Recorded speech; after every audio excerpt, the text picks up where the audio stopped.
नमस्कार, lead India के इस वीडियो में आपका बहुत बहुत स्वागत है। विदेशी बहू लाना हो, विदेशी पत्नी लाना हो या विदेशी लड़के से शादी करना हो, सबका एक सपना होता है। लेकिन इस शादी को अंजाम तक, मंजिल तक कैसे पहुंचाएं कि शादी सफल तरीके से हो जाए और रजिस्टर्ड भी हो जाए, वीजा भी, स्पाउस वीजा भी ठीक से मिल जाए। इन सभी विषयों पे बात करने के लिए मेरे कलीग हैं कुश और शिवम जी। आप लोगों का इस वीडियो में बहुत बहुत स्वागत है। तो मुझे ये बताइए कि विदेशी पार्टनर से शादी करना कितना आसान और कैसा रहता है, इस पे किस तरह के कॉल आते हैं, बल्कि ये मैं जानना देखिए हमारे देश में ना प्रचलन चला हुआ है अभी। हाँ। और उस समय मतलब मेरे भी थॉट में था कि भाई विदेशी जो है शादी करनी है, अच्छा फॉरेन मैरिज करनी है अच्छा उस हिसाब से। लेकिन इतना फ्लो नहीं था कोर्ट मैरिज के ऊपर भाई देश में, और ये सारी चीजें आजकल वीडियो आपकी देख रहे हैं। हाँ। तो उससे कपल जो है करने की कहाँ कोशिश की कर रहे लड़की से शादी करनी थी हैं। आपको? यूएस अरे, बताया तो था। तो उस चीज को लेकर भी मतलब यूएस की तब भी कोई कॉल आता है ना तो ऐसा लगता है कि वहीं से होगा वही तो उस नहीं। हिसाब से। वही तो नहीं। सही में सही बता रहे बिल्कुल हो? बिल्कुल। रियली? तो हाँ बिल्कुल। तो ये बताइए, अभी जो आपकी शादी हुई है विदेशी से हुई है या देसी से हुई है? अभी मेरी फिलहाल नहीं हो, लेकिन इसकी देसी से हो गई है। अभी तुम्हारी नहीं हुई है? नहीं अभी मेरी नहीं हुई, इसकी 2 महीने पहले देसी से अपना मैंने जो है संभावना है इंडिया- कि आप कहने का मतलब ये है जी कि यूएस के किसी लड़की से आप कांटेक्ट में हो और आपकी भी शादी जो है हो सकती है। बिल्कुल बिल्कुल। वाह, आते हैं बहुत दिल से। ओके।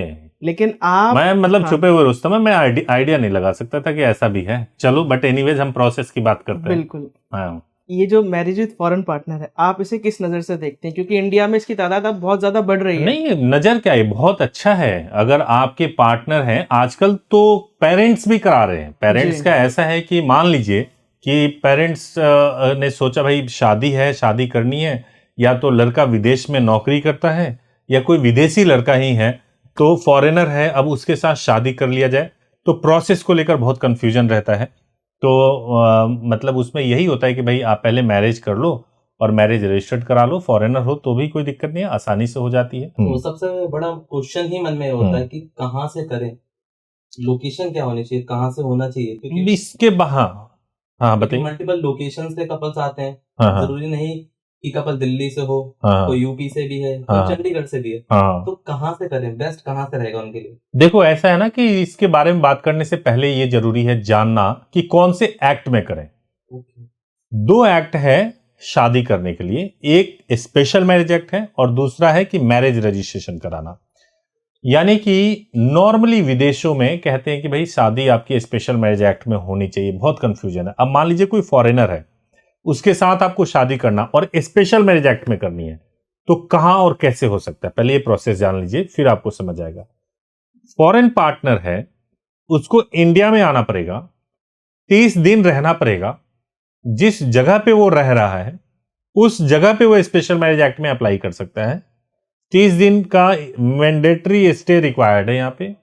फिर वो अप्लाई करेंगे, उसके बाद 30 दिन का और वेटिंग टाइम पीरियड मिलेगा उनको, और फिर उनका मैरिज हो जाएगा special marriage act. Lengthy process नहीं हो गई सर? तो 60 दिन तो मिनिमम हो गया, और कुछ प्रोसेस करने में मान के चलिए कि 10-15 दिन, 75 दिन के आसपास हो जाता ये स्पेशल मैरिज एक्ट है। है स्पेशल मैरिज एक्ट में। और 2 ही जगह का जुरिडिक्शन बनता है, लड़की जहां आकर के, या लड़का जो फॉरेनर है वो जहां आकर रह रहे थे, या तो वहां पे कर लो, या फिर जहां पे दूसरा पार्टनर रह रहा है वहां पे कर लो। दूसरा एक ऑल्टरनेट है इसका। ऑल्टरनेट ये है कि आपने मैरिज किया और मैरिज को रजिस्टर्ड करा दिया। अगर फॉरेनर भी जो है आपके ही रिलीजन का है, सेम रिलीजन का है, तो मैरिज करो, मैरिज को रजिस्टर्ड करा दो। कई दफा ऐसा होता है कि फॉरेनर दूसरे रिलीजन में है, तो आप उनको बोल सकते हो कि आप कन्वर्ट करके मैरिज कर लो और मैरिज को रजिस्टर्ड करा दो। अब मैरिज रजिस्ट्रेशन जो होता है वो हिंदू मैरिज एक्ट में भी होता है, कंपल्सरी मैरिज रजिस्ट्रेशन एक्ट में भी होता है, और स्पेशल मैरिज एक्ट में भी होता है। ठीक है। कई कंट्रीज ऐसी है कि अगर आपको स्पाउस वीजा लेना है, जैसे जर्मनी हो गया, वहां पे स्पाउस वीजा अगर आपको लेना है तो शादी आपकी स्पेशल में ही हुई होनी चाहिए। तो उस केस में क्या तरीका है, उस केस में आप ऐसा कर सकते हो कि शादी रिचुअल के हिसाब से किया, जो पहले दिन ही हो जाएगी, है ना। नेक्स्ट डे दिल्ली से हो सकता है, जैसे इसको दिल्ली का प्रोसेस में अज्यूम करके चल रहा हूं। नेक्स्ट डे आप मेरे कोर्ट में जाओगे जहां पे रजिस्ट्रेशन प्रोसेस हो जाएगा और सर्टिफिकेट आपको 30 दिन के बाद में मिलेगा स्पेशल मैरिज एक्ट में रजिस्टर्ड होकर। तो ये भी प्रोसेस सही होता है। तो वो चुनाव करना पड़ेगा और ज्यादा डिटेल में समझना हो, जानना हो तो हेल्पलाइन नंबर पे कॉल कर लें 8800444555 पे। 9 बजे से लेकर शाम को 8 बजे तक 7 डेज कॉल कर सकते हैं। वेबसाइट leadindia.law पर विजिट भी कर सकते हैं। ठीक है। अधिकतर जो फॉरेन पार्टनर होते हैं मतलब अलग ही धर्म के होते हैं, उनका इंटेलिजेंट प्रोसेस होता है, तो लेकिन इंडिया में तो ये सारा जो बैन है कन्वर्जन प्रोसेस।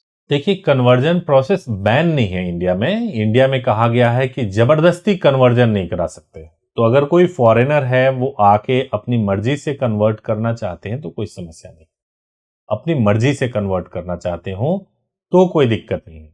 अब जैसे मान लीजिए कि आपकी जो गर्लफ्रेंड है वो यूएस से है, ठीक है, आप उनके साथ शादी करना चाहते हो, आपने प्रोसेस भी बहुत एक्सप्लोर किया होगा। बिल्कुल किया है। अब उनका रिलीजन क्या है? क्रिश्चियन है, वो क्रिश्चियन है और आप हिंदू हैं। अब क्रिश्चियन और हिंदू के बीच में शादी करनी है, अगर वो ये बोलती हैं कि मैं आऊंगी इंडिया में और आकर के कन्वर्ट कर लूंगी, तो हिंदू मैरिज एक्ट में शादी हो जाएगी। जैसे मान के चलो कि आज आपकी शादी हुई और मंडे, वेडनेसडे, फ्राइडे को रजिस्ट्रेशन होता है दिल्ली में, तो मान के चलो कि आपकी शादी हुई मंडे को, तो रजिस्ट्रेशन हो जाएगा वेडनेसडे को, ठीक है, और सर्टिफिकेट 30 दिन के बाद इशू हो जाएगा। ऑनलाइन इशू होता है, आपको जाने की जरूरत नहीं है। तो आपको 2 बार ही जाना पड़ा, एक बार आर्य समाज के लिए और एक बार आपको एसडीएम कोर्ट में रजिस्ट्रेशन के लिए। 30 दिन बाद आपको सर्टिफिकेट मेल पे या व्हाट्सएप पे आ जाएगा, आप प्रिंट कीजिए, स्पाउस वीजा लीजिए, आप भी जाके अमेरिका में बसिए, यूएस में जाकर के। जी बिल्कुल। मतलब लेकिन एक मैं कहना चाहता हूँ, किसी को किसी से भी प्यार हो सकता है हिंदुस्तानी प्यार आजकल। इतना गहरा ही है सर। हाँ ये तो है, मैं मानता हूँ, किसी भी सीमा तक जा सकते हैं। मैं ये देख रहा हूँ और मैंने तो खुद देखा है कि यूएस के कई सिटीजन और अलग अलग कंट्रीज के सिटीजन बहुत पसंद करते हैं। मैरिज का जो इंस्टीट्यूशन है इंडिया में, वो इससे बहुत आकर्षित होते हैं। फैमिली जिस तरीके से यहाँ पे है, अगर विदेशों में देखें तो कई देशों में तो ऐसा है कि हर घर में लोग डिवोर्स लेकर के बैठे हुए हैं, लेकिन इंडिया में अभी भी 0.9% ही डिवोर्स होता है। 0.1% भी डिवोर्स नहीं होता है, 0.9% होता है। तो एक बहुत बड़ा कारण है अट्रैक्ट होने का। लेकिन एक चीज बार बार दिमाग में टकराती है करने से पहले इस पूरे प्रोसेस को, कि लीगल वे में करना, क्या डॉक्यूमेंटेशन, क्या चीजें लगेंगी, ये सारा चीज जो मैंने अभी आपको बताया कि आपको जो भी फॉरेनर है उनका वैलिड वीजा, वैलिड पासपोर्ट और वहां के एक आईडी प्रूफ और एम्बेसी से एनओसी, ये डॉक्यूमेंट्स होने चाहिए। और जो इंडियन पार्टनर है उनके पास में आधार कार्ड, यहाँ का कोई बर्थ प्रूफ और बर्थ प्रूफ के अलावा एक आईडी प्रूफ, ये होना चाहिए। मैरिज हो जाएगा। मैरिज के जो प्लेसेस है जहां से कर सकते हैं, वो दिल्ली से कर सकते हैं, मुंबई से कर सकते हैं, बेंगलोर से कर सकते हैं। यहाँ पे बहुत आसानी से हो जाता है इन सिटीज में। इसके अलावा भी कई सिटीज है जहां से कर सकते हैं, उसके लिए जब इंक्वायरी करेंगे तो हम प्रॉपरली गाइड करेंगे। ओके। तो किसी भी कंट्री से बिलोंग करें, कहीं से भी हो तो कर सकते हैं मैरिज? कहीं से भी कर सकते हैं। कुछ कंट्रीज ऐसी होती है जो इनेमी कंट्रीज बोलते हैं। अब उन कंट्रीज से अगर आपको करना होता है तो एम्बेसी से एनओसी लेना होता है, तो उसमें एमएचए भी आ जाता है, इन्वॉल्व होता है, मिनिस्ट्री ऑफ होम अफेयर्स। उनसे भी एक डॉक्यूमेंट लेना होता है, क्लियरेंस लेना होता है।